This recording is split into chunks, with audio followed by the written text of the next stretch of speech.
नमस्कार दोस्तों, स्वागत है आपका अपना क्लास ओनली फॉर स्टडी में।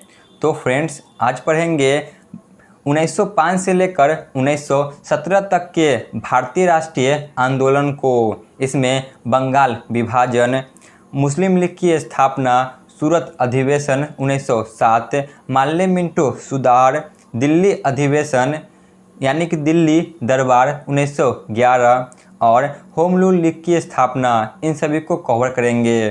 तो चलिए बिना टाइम वेस्ट किए हुए क्लास की शुरुआत करते हैं। सबसे पहले देख लेते हैं बंगाल विभाजन 1905।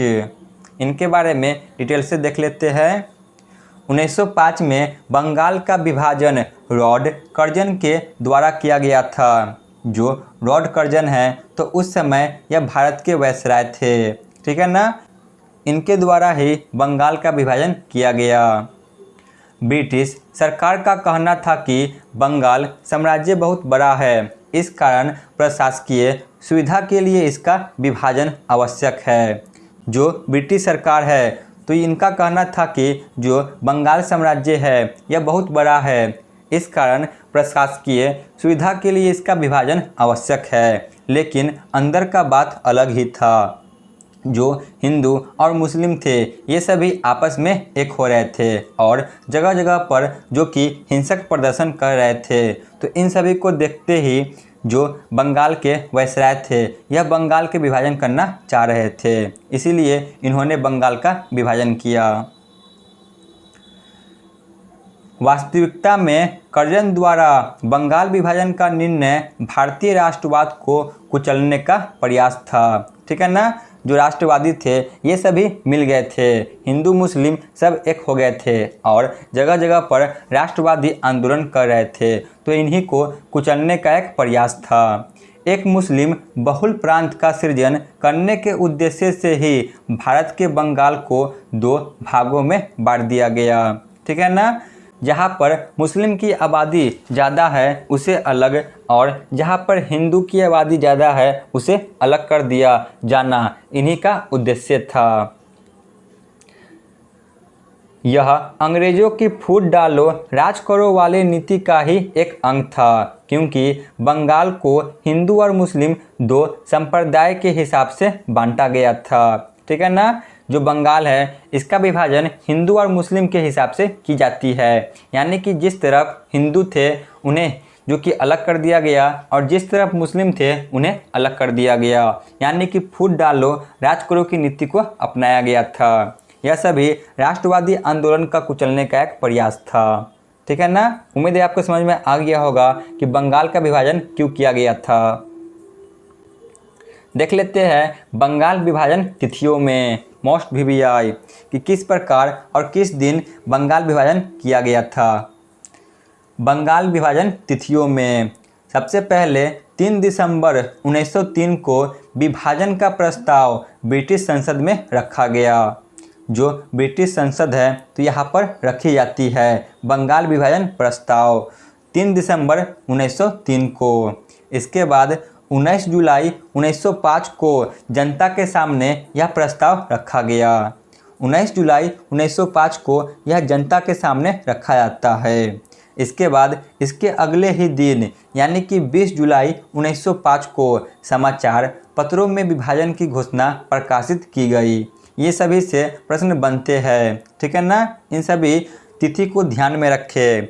20 जुलाई 1905 को समाचार पत्रों में विभाजन की घोषणा प्रकाशित की गई। इसके बाद 7 अगस्त 1905 को बंगाल विभाजन का विद्रोह प्रारंभ हो जाती है, ठीक है ना। 7 अगस्त 1905 को बंगाल विभाजन का विद्रोह प्रारंभ हो जाती है। इसके बाद 16 अक्टूबर 1905 को बंगाल का विभाजन किया जाता है। अंततः 16 अक्टूबर 1905 को मोस्ट वीवीआई बंगाल का विभाजन कर दिया जाता है। तो यहाँ पे देख लिए तिथियों के अनुसार बंगाल का विभाजन। अब देख लेते हैं बंगाल का विभाजन किस प्रकार किया गया था। बंगाल का विभाजन 2 भागों में बांटा गया था, पश्चिम बंगाल और पूर्वी बंगाल, ठीक है ना। 2 भागों में बांट दिया गया, पश्चिम बंगाल और पूर्वी बंगाल में। जो पश्चिम बंगाल है तो इसमें बंगाल, बिहार और उड़ीसा को शामिल किया गया।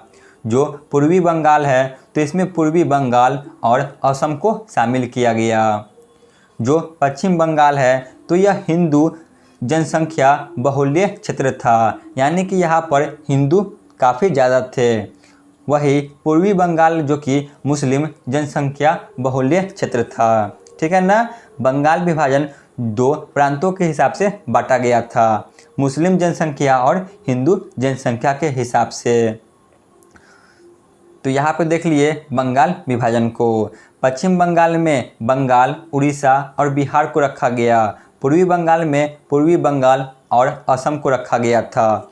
जो पश्चिम बंगाल है तो इसमें हिंदू जनसंख्या अधिक थी, वही पूर्वी बंगाल है तो इसमें मुस्लिम जनसंख्या अधिक थी। 16 अक्टूबर 1905 से विभाजन लागू हो गया। विभाजन के फलस्वरूप बंगाल एवं संपूर्ण देश में विरोध की लहर फैल गई। ठीक है ना। विभाजन के फलस्वरूप ही बंगाल तथा संपूर्ण देश में विरोध की लहर फैल जाती है। 16 अक्टूबर 1905 को शोक दिवस के रूप में मनाया जाने लगा। जो 16 अक्टूबर 1905 को बंगाल का विभाजन हुआ था तो इस दिन को शोक दिवस के रूप में मनाया जाने लगा। इसके बाद रविंद्रनाथ टैगोर के आह्वान पर 16 अक्टूबर 1905 को रक्षाबंधन दिवस के रूप में मनाया गया, जिससे हिंदू और मुस्लिम में एकता बना रहे। जो रविंद्रनाथ टैगोर है, इन्होंने 16 अक्टूबर 1905 को रक्षाबंधन दिवस के रूप में मनाना प्रारंभ किया, जिससे हिंदू और मुस्लिम में एकता बना रहे। बंगाल विभाजन के अवसर पर ही रविंद्रनाथ टैगोर ने अपना प्रसिद्ध गीत अमार सोनार बांग्ला लिखा था। जो रविंद्रनाथ टैगोर है, इन्होंने अपना प्रसिद्ध गीत अमार सोनार बांग्ला इसी के विभाजन के अवसर पर लिखा था। अमार सोनार बांग्ला वर्तमान में बांग्लादेश का राष्ट्रगान है। ठीक है ना। जो अमार सोनार बांग्ला है तो यह बांग्लादेश का वर्तमान में राष्ट्रगान है। वही जो भारत का राष्ट्रगान है जन गण मन, तो इसके लेखक भी जो कि रविंद्रनाथ टैगोर ही थे।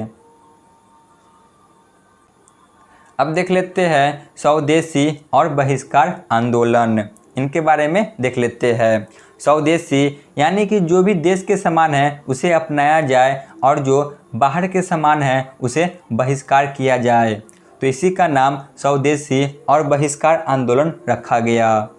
स्वदेशी आंदोलन को आधिकारिक तौर पर 7 अगस्त 1905 को कोलकाता टाउन हॉल में घोषित किया गया था। ठीक है ना। 7 अगस्त 1905 को कोलकाता के टाउन हॉल में घोषित किया गया था स्वदेशी आंदोलन को। स्वदेशी के कार्यक्रम के साथ ही बहिष्कार आंदोलन भी चलाया गया। ठीक है ना। स्वदेशी के साथ साथ बहिष्कार आंदोलन भी चलाया गया था। इस आंदोलन में देश में उत्पादित वस्तुओं का उपयोग करना तथा ब्रिटिश माल को जलाना प्रारंभ कर दिया, यानी कि जो भी सामान देश के थे उन्हें अपनाया गया और जो भी ब्रिटिश प्रांत के थे उन सभी को जलाना प्रारंभ कर दिए। स्वदेशी आंदोलन के प्रमुख उद्देश्य अब देख लेते हैं। जो स्वदेशी आंदोलन थे इनके प्रमुख उद्देश्य क्या थे। विदेशी वस्तुओं तथा अंग्रेजी शिक्षा का बहिष्कार करना। जो भी विदेशी वस्तु है तथा जो अंग्रेजी शिक्षा है इन्हें बहिष्कार किया जाए। दूसरा, आर्थिक एवं राजनीतिक आत्मनिर्भरता का प्रयास किया जाए। ठीक है ना। भारतीयों ने सोचा कि आर्थिक एवं राजनीतिक आत्मनिर्भरता का प्रयास किया जाए। ये सभी स्वदेशी आंदोलन के उद्देश्य थे। तीसरा, स्वदेशी उद्योग को अपनाया जाए, जैसे कपड़ा, साबुन, बैंक, चिकित्सा एवं रसायन, इन सभी को अपनाया जाए जो भी देश के है। स्वदेशी उद्योग को अपनाया जाए जिससे कारीगरों एवं श्रमिकों को रोजगार मिले। ठीक है ना। जो स्वदेशी उद्योग है इसे अपनाया जाए जिससे कारीगर और जो कृषक है इन सभी को रोजगार प्राप्त हो। परंतु जो पूंजीपति, किसान एवं बहुसंख्यक मुस्लिम समुदाय थे यह स्वदेशी और बहिष्कार आंदोलन से अलग रहे। ठीक है ना। जो उस समय पूंजीपति किसान और जो बहुसंख्यक मुस्लिम समुदाय थे यह सभी स्वदेशी और बहिष्कार आंदोलन से अलग रहे, जिस कारण यह सफल नहीं हो पाई। अब देख लेते हैं मुस्लिम लीग की स्थापना 1906। जो मुस्लिम लीग की स्थापना है 1906 में, इनके बारे में देख लेते हैं। मुस्लिम लीग की स्थापना का मुख्य उद्देश्य ब्रिटिश सरकार के प्रति मुसलमानों में निष्ठा बढ़ाना और मुसलमान की राजनीतिक अधिकारों की रक्षा करना तथा कांग्रेस के प्रति मुसलमानों में घृणा फैलाना था। इसीलिए मुस्लिम लीग की स्थापना जो कि अंग्रेज़ों की सहायक से हो पाई थी। ठीक है ना। अंग्रेज़ों ने मुस्लिम लीग की स्थापना इसलिए किया था जिससे मुस्लिम हिंदू के प्रति घृणा स्पष्ट जाहिर करे और कांग्रेस के प्रति भी घृणा फैला सके। ठीक है ना। इसीलिए अंग्रेज़ों ने मुस्लिम लीग की स्थापना में सहयोग दिया था। मुस्लिम लीग की स्थापना 1906 ईस्वी में आगा खान, ढाका के नवाब सलीम उल्लाह और नवाब मोहसिन उल मुल्क के नेतृत्व में हुआ था। जो मुस्लिम लीग है तो इसकी स्थापना जो 1906 में हुई थी आगा खान, ढाका के नवाब सलीम उल्लाह और नवाब मोहसिन उल मुल्क के द्वारा। चलिए आगे देखते हैं। मुस्लिम लीग की स्थापना के लिए इसकी बैठक वर्तमान बांग्लादेश की राजधानी ढाका में हुई थी। ठीक है ना। मुस्लिम लीग की स्थापना वर्तमान के बांग्लादेश की राजधानी ढाका में संपन्न हुई थी।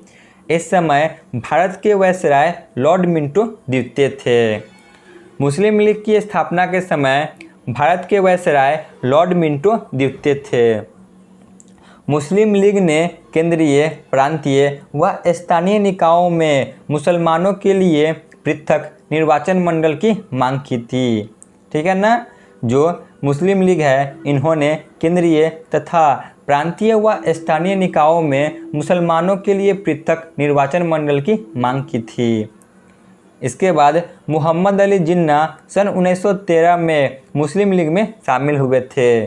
जो मोहम्मद अली जिन्ना है तो यह स्थापना के समय इसमें शामिल नहीं हुए थे, यह 1913 में शामिल हुए। अब देख लेते हैं सूरत अधिवेशन 1907। जो सूरत का अधिवेशन 1907 में हुआ था इनके बारे में देख लेते हैं। 1907 के कांग्रेस के सूरत अधिवेशन में कांग्रेस का विभाजन गर्म दल और नरम दल में हो गया। जो 1907 में सूरत का अधिवेशन हुआ था तो इसमें कांग्रेस का विभाजन गर्म दल और नरम दल में हो जाती है। सूरत अधिवेशन की अध्यक्षता रास बिहारी घोष के द्वारा की गई थी। जो 1907 की सूरत की अधिवेशन हुई थी तो इसके अध्यक्ष थे रास बिहारी घोष। उग्रवादी नेता, जो उग्रवादी नेता थे यानी कि गरम दल, यह लाला लाजपत राय को कांग्रेस का अध्यक्ष बनाना चाहते थे, जबकि जो उदारवादी नेता थे यानी कि नरम दल, यह रास बिहारी घोष को कांग्रेस का अध्यक्ष बनाना चाहते थे। इसीलिए कांग्रेस का विभाजन हो जाती है गरम दल और नरम दल में। इसके बाद है माल्ले मिंटो सुधार 1909। 1909 में माल्ले मिंटो सुधार होती है। 1909 में इंडियन काउंसिल एक्ट की घोषणा की गई। इसी को माल्ले मिंटो सुधार के नाम से भी जाना जाता है। ठीक है ना। 1909 में इंडियन काउंसिल एक्ट घोषणा की गई, इसी को माल्ले मिंटो सुधार के नाम से जाना जाता है। इस समय वायसराय के पद पर लॉर्ड मिंटो द्वितीय थे। जो लॉर्ड मिंटो द्वितीय है यह इस समय जो कि भारत के वायसराय थे। इनमें निर्वाचित सदस्य जनता द्वारा नहीं बल्कि जमींदारों, व्यापारियों, विद्यालय और स्थानीय संस्थाओं द्वारा चुने गए थे। ठीक है ना।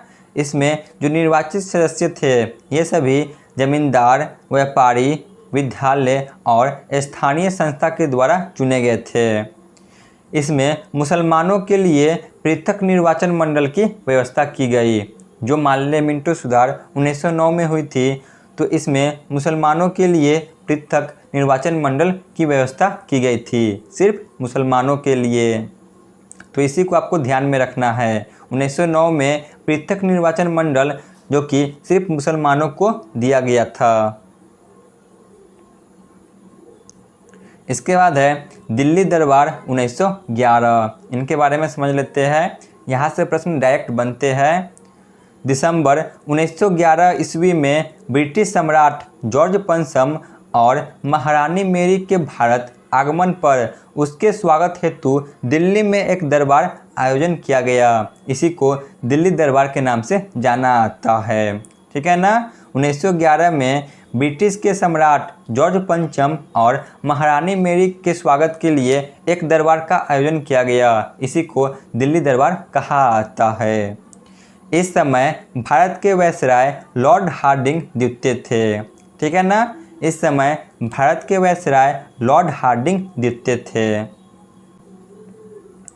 दिल्ली दरबार में ही 12 दिसंबर 1911 को बंगाल विभाजन को रद्द करने की घोषणा की गई। जो दिल्ली दरबार हुई थी, तो इसी में बंगाल विभाजन को रद्द करने की घोषणा की गई। इसी के साथ कोलकाता की जगह दिल्ली को भारत की राजधानी बनाने की अनुमति प्रदान की गई, ठीक है ना। दिल्ली दरबार में ही कोलकाता की जगह दिल्ली को राजधानी बनाने की अनुमति दी गई। इसके बाद 1 अप्रैल 1912 ईस्वी को दिल्ली को कोलकाता की जगह भारत की राजधानी बनाया गया, ठीक है ना। 1 अप्रैल 1912 को दिल्ली को भारत की राजधानी बनाया गया। इससे पहले कोलकाता भारत की राजधानी थी। बंगाल विभाजन के रद्द होने के बाद बिहार को बंगाल से अलग कर दिया गया।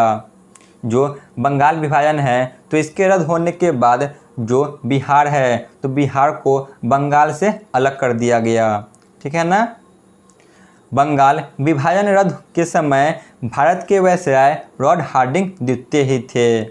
जो लॉर्ड हार्डिंग द्वितीय है, यह भारत के वायसराय थे बंगाल विभाजन रद्द होने के समय। इसके बाद है गदर पार्टी। गदर पार्टी की स्थापना अमेरिका के सैन फ्रांसिस्को में 1913 में लाला हरदयाल और सोहन सिंह भाकना के द्वारा किया गया था। जो गदर पार्टी है, तो इसकी स्थापना भारत में नहीं होती है, बल्कि अमेरिका के सैन फ्रांसिस्को में होती है सन 1913 में लाला हरदयाल और सोहन सिंह भाकना के द्वारा। इसके बाद 1916 ईस्वी में कांग्रेस के लखनऊ अधिवेशन की अध्यक्षता अंबिका चरण मजूमदार ने किया था। जो 1916 में लखनऊ अधिवेशन हुई थी, तो इसके अध्यक्ष थे अंबिका चरण मजूमदार। लखनऊ के अधिवेशन में नरम दल और गरम दल एक साथ मिल गए। साथ ही कांग्रेस के जो मुस्लिम लीग है, यह भी मिल जाते हैं, ठीक है ना। जो 1916 में कांग्रेस का अधिवेशन हुआ था, तो इसमें नरम दल और गरम दल एक साथ मिल जाते हैं। इसी के साथ जो कांग्रेस है, तो इनके साथ मुस्लिम लीग भी शामिल हो जाती है। इसके बाद है होम रूल लीग 1916। इनके बारे में देख लेते हैं। होम रूल लीग की स्थापना एनी बेसेंट और बाल गंगाधर तिलक के द्वारा 1916 में किया गया। जो होम रूल लीग है, तो इसकी स्थापना जो कि एनी बेसेंट और बाल गंगाधर तिलक के द्वारा की जाती है।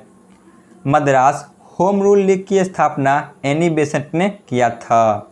जो एनी बेसेंट है, यह मद्रास में होम रूल लीग की स्थापना करते हैं।